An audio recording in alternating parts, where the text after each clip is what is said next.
ANM ನ್ಯೂಸ್ಗೆ ಸ್ವಾಗತ. ನಿಮ್ಮ ಕನಸಿನ ಮನೆಯ ನಿರ್ಮಾಣಕ್ಕೆ ಬೇಕಾದ ಅತ್ಯುತ್ತಮ ಗುಣಮಟ್ಟದ ಸಾಮಗ್ರಿಗಳು ಈಗ ಒಂದೇ ಸೂರಿನಡಿ ಲಭ್ಯ. ಚಿಂತಾಮಣಿಯ ವಿಜಯಲಕ್ಷ್ಮಿ ಸ್ಟೀಲ್ಸ್ ನಿಮ್ಮ ಮನೆ ಕಟ್ಟುವ ನಂಬಿಕಸ್ಥ ಪಾಲುದಾರ. ನಮ್ಮಲ್ಲಿ ಲಭ್ಯ UltraTech cement, Indus 555D TMT ಕಾಮಧೇನು ಮತ್ತು JSW TMT ಕಬ್ಬಿಣ, ಉತ್ತಮ ಗುಣಮಟ್ಟದ ರೂಫಿಂಗ್ ಶೀಟ್ಸ್ ಮತ್ತು ಸೆಕ್ಷನ್ ಐಟಮ್ಗಳು, ಆಸ್ಟ್ರಾಲ್ ಮತ್ತು ಆಶೀರ್ವಾದ್ ಪೈಪ್ಗಳು, ಏಷ್ಯನ್ ಪೇಂಟ್ಸ್ ಮತ್ತು ಬಿರ್ಲಾ ಓಪಸ್ ಪೇಂಟ್ಸ್, ಸೆಂಚುರಿ ಮತ್ತು ಗ್ರೀನ್ ಲ್ಯಾಂಪ್ ಪ್ಲೇವುಡ್ಸ್. ಇದಲ್ಲದೆ ಫೆವಿಕಾಲ್, ಹಾರ್ಡ್ವೇರ್, ಫಿಟ್ಟಿಂಗ್ಸ್, ಎಲೆಕ್ಟ್ರಿಕಲ್ ಐಟಮ್ಗಳು ಹಾಗೂ ಮನೆ ನಿರ್ಮಾಣಕ್ಕೆ ಬೇಕಾದ ಇನ್ನಿತರ ಸಾಮಗ್ರಿಗಳು ಅತ್ಯುತ್ತಮ ದರದಲ್ಲಿ ಲಭ್ಯ. ಉತ್ತಮ ಗುಣಮಟ್ಟ, ನಂಬಿಕಸ್ಥ ಸೇವೆ ಮತ್ತು ಸಮಂಜಸ ಬೆಲೆ ಇವೆಲ್ಲ ಒಂದೇ ಕಡೆ. ಹಿಂದೆ ಭೇಟಿ ಕೊಡಿ. Vijayalakshmi steels, KSRTC bus depot ಎದುರು, ಬೆಂಗಳೂರು ರಸ್ತೆ, ಚಿಂತಾಮಣಿ. ಹೆಚ್ಚಿನ ಮಾಹಿತಿಗಾಗಿ ಸಂಪರ್ಕಿಸಿ. ಮೊಬೈಲ್ ಸಂಖ್ಯೆ 9845292075 ಅಥವಾ 9686666132ಗೆ ಸಂಪರ್ಕಿಸುವುದು.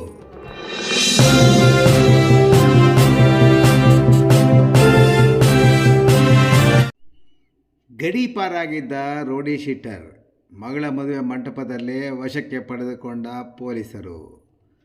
ಕೋಲಾರ ಜಿಲ್ಲೆಯ KGF ನಗರದಲ್ಲಿ ಸಿನಿಮೀಯ ಶೈಲಿಯಲ್ಲಿ ಪೊಲೀಸರು ಕಾರ್ಯಾಚರಣೆಯೊಂದು ನಡೆದಿದೆ. ಮಗಳ ಮದುವೆ ಖರ್ಚಿಗಾಗಿ ಉದ್ಯಮಿಯೊಬ್ಬರಿಗೆ ಬೆದರಿಸಿ ಹಪ್ತ ವಸೂಲಿ ಮಾಡುತ್ತಿದ್ದ ಆರೋಪದ ಮೇಲೆ ಈಗಾಗಲೇ ಗಡೀಪಾರಾಗಿದ್ದ ರೌಡಿ ಶೀಟರನ್ನು ಪೊಲೀಸರು ಮದುವೆ ಮಂಟಪದಲ್ಲಿ ವಶಕ್ಕೆ ಪಡೆದಿದ್ದಾರೆ.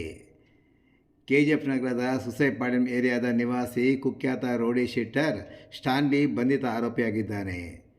ಚರ್ಚಿನಲ್ಲಿ ಮಗಳ ಮದುವೆ ಸಂಭ್ರಮದಲ್ಲಿದ್ದ ರೌಡಿಯನ್ನು ಪೊಲೀಸರು ಏಕಾಏಕಿ ಕಾರ್ಯಾಚರಣೆ ನಡೆಸಿ ಹೊತ್ತೊಯ್ದಿರುವ ದೃಶ್ಯ ಈಗ ವೈರಲ್ ಆಗಿದೆ.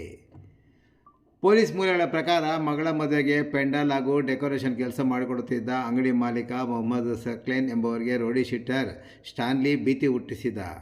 ತನಗೆ ಬೆದರಿಸಿ ಹಾಕಿ ತನ್ನ ಮಗಳ ಮದುವೆಗೆ ಹಣ ನೀಡುವಂತೆ ಪೀಡಿಸುತ್ತಿದ್ದಾನೆ ಎಂದು ಸಂತ್ರಸ್ತ ಉದ್ಯಮಿ ಪೊಲೀಸರಿಗೆ ದೂರು ನೀಡಿದರು. ಈಗಾಗಲೇ ನಗರದಿಂದ ಗಡೀಪಾರಾಗಿದ್ದರೂ ಕಾನೂನು ಉಲ್ಲಂಘಿಸಿ ನಗರದೊಳಗೆ ಪ್ರವೇಶಿಸಿದ್ದಲ್ಲದೆ ಸಾರ್ವಜನಿಕರಿಗೆ ಹಪ್ತ ವಸೂಲಿಗಾಗಿ ಕಿರುಕುಳ ನೀಡುತ್ತಿದ್ದ ದೂರು ಬಂದ ಹಿನ್ನೆಲೆಯಲ್ಲಿ ಪೊಲೀಸರು ತಕ್ಷಣವೇ ಅಲರ್ಟ್ ಆಗಿದ್ದಾರೆ. KGF ಜಿಲ್ಲಾ ಪೊಲೀಸ್ ವರಿಷ್ಠಾಧಿಕಾರಿ ಶಿವಾಂಶು ರಜಪೂತ್ ಅವರ ಖಡಕ್ ಸೂಚನೆ ಮೇರೆಗೆ ಕಾರ್ಯಾಚರಣೆಗೆ ಇಳಿದ ಹಡಸನಪೇಟೆ ಪೊಲೀಸ್ ಠಾಣೆ ಅಧಿಕಾರಿಗಳು ಹಾಗೂ ಸಿಬ್ಬಂದಿ ತಂಡ ಸೊಸೈಪಾಳ್ಯಂ ಚರ್ಚಿನಲ್ಲಿ ಮದುವೆ ಕಾರ್ಯಕ್ರಮ ನಡೆಯುತ್ತಿದ್ದ ಜಾಗಕ್ಕೆ ಲಗ್ಗೆ ಇಟ್ಟಿದ್ದಾರೆ. ಮದುವೆ ಮಂಟಪದಲ್ಲಿ ಇದ್ದ ಆರೋಪಿ ಸ್ಟಾನ್ಲಿಯನ್ನು ಸುತ್ತುವರೆದು ಸಿನಿಮೀಯ ಶೈಲಿಯಲ್ಲಿ ಎಳೆದೊಯ್ದಿದ್ದಾರೆ. ಪೊಲೀಸರು ಆರೋಪಿಯನ್ನು ಬಂಧಿಸಿ ಕರೆದೊಯ್ಯುತ್ತಿರುವ ಈ ವಿಡಿಯೋ ಸದ್ಯ ಸಾಮಾಜಿಕ ಜಾಲತಾಣದಲ್ಲಿ ಭಾರೀ ವೈರಲ್ ಆಗಿದೆ.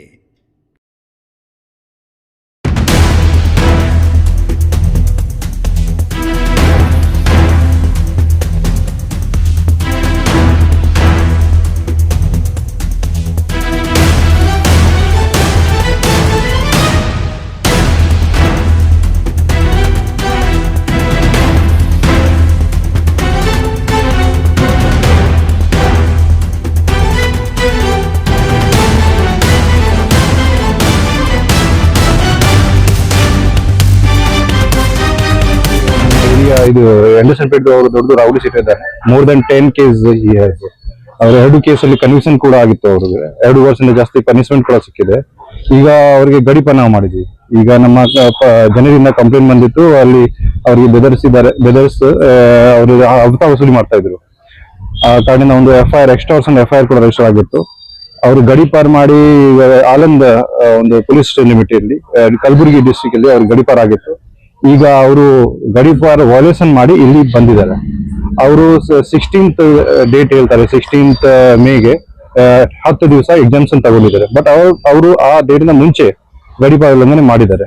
ಮತ್ತೆ ಇಲ್ಲಿ ಒಂದು FIR ರಿಜಿಸ್ಟರ್ ಆಗಿತ್ತು, ಇಲ್ಲಿ ಎಕ್ಸ್ಟ್ರಾರ್ಷನ್ ಕೇಸ್ದು. ಅದು FIR ರಿಜಿಸ್ಟರ್ ಆಗ ಕಾರಣದಿಂದ ನಮ್ಮ ಅಂಡರ್ಸ್ಟ್ಯಾಂಡ್ ಸಬ್ ಇನ್ಸ್ಪೆಕ್ಟರ್ ಅವ್ರಿಗೆ ಇನ್ಕ್ವೈರಿಗೆ ಕರೆಸಿದ್ದಾರೆ. ಅವರು ಬಂದಿಲ್ಲ. ಅವ್ರು ಆವಾಗ ಕರುವಾಗ ಅವ್ರಿಗೆ ಅಂಡರ್ಸ್ಟ್ಯಾಂಡ್ ಸಬ್ ಇನ್ಸ್ಪೆಕ್ಟರ್ಗೆ ಬೈದಿದ್ದಾರೆ. ಮತ್ತೆ ನಮ್ಮ ಆಫೀಸಲ್ಲಿ ಏನು ಕೆಲಸ ಇತ್ತು ಅಲ್ಲಿ ಅಡ್ಡ ಹಾಕಿದ್ದಾರೆ. ಅಲ್ಲಿ ಅವರು ಪೋಸ್ಟ್ ಮಾಡಿ ಬೈದಿದ್ದಾರೆ, ಅದು ಎಲ್ಲ ಮಾಡಿದ್ದಾರೆ. ಆ ಕಾರಣದಿಂದ ನಾವು ಎಕ್ಸ್ಟ್ರಾ ಫೋರ್ಸ್ ಕಳಿಸಿ ಅವರಿಗೆ ಅಲ್ಲಿಂದ ಅರೆಸ್ಟ್ ಮಾಡಿದ್ದೀವಿ. ಈಗ ಅವ್ರಿಗೆ ಮುಂದಿನ ಪ್ರೊಸೀಜರ್ ಮಾಡಿ ಮೆಡಿಕಲ್ ಚೆಕ್ಅಪ್ ಮಾಡಿ ಈಗ ಜುಡಿಷಿಯಲ್ ಕಸ್ಟಡಿಗೆ ಕಳಿಸಿದ್ದೀವಿ. ಮತ್ತೆ ಅವ್ರದ್ದು ಏನು ಘಟನೆ ನಡೆದ ಇತ್ತು ಚರ್ಚಲ್ಲಿ, ಅದ್ರ ಬಗ್ಗೆ ಕೂಡ ಒಂದು 353 IPC ಪ್ರಕಾರ ಒಂದು ಕೇಸ್ ರಿಜಿಸ್ಟರ್ ಆಗಿದೆ. ಅದಕ್ಕೂ ನಾವು ಕೂಡ ಮುಂದೆ ತನಿಖೆ ಮಾಡ್ತೀವಿ. ಅವರು ಹೊರಗಡೆ ಬಂದ ನಂತರ ಮತ್ತೆ ಇನ್ನೂ 1 ವರ್ಷ ಅವರು ಗಡೀಪಾರ ಆದೇಶ ಇದೆ. ಬಂದ ನಂತರ ಅವ್ರಿಗೆ ಮತ್ತೆ ಗಡೀಪಾರ ಮಾಡಿ ಅವ್ರಿಗೆ ಆನಂದಿಗೆ ಕಳಿಸ್ತೀವಿ. ಮುಂದೆ ಕೂಡ ಅವರು ಕುಟುಂಬದಿಂದ ಕೂಡ ಈ ತರ ಕೆಲವು ಬದಿರ್ತಾರೆ, ಈ ತರ ನಮ್ಗೆ ಮಾಹಿತಿ ಬಂದಿದೆ. ಅವರಿಗೆ ಕೂಡ ನಮ್ಮ ಇಲಾಖೆಯಿಂದ ಕ್ಲಿಯರ್ ವಾರ್ನಿಂಗ್ ಇದೆ, ಯಾವುದು ಈ ತರ ಯಾರಿಗೆ ಬದಲಿಕ್ಕೆ ಅವಶ್ಯಕತೆ ಇಲ್ಲ. ನಾವು ಕಾನೂನು ಪ್ರಕಾರ ಅವರ ಸೂಕ್ತ ಕ್ರಮ ಅವ್ರ ಮೇಲೆ ತಗೊಳ್ತೀವಿ.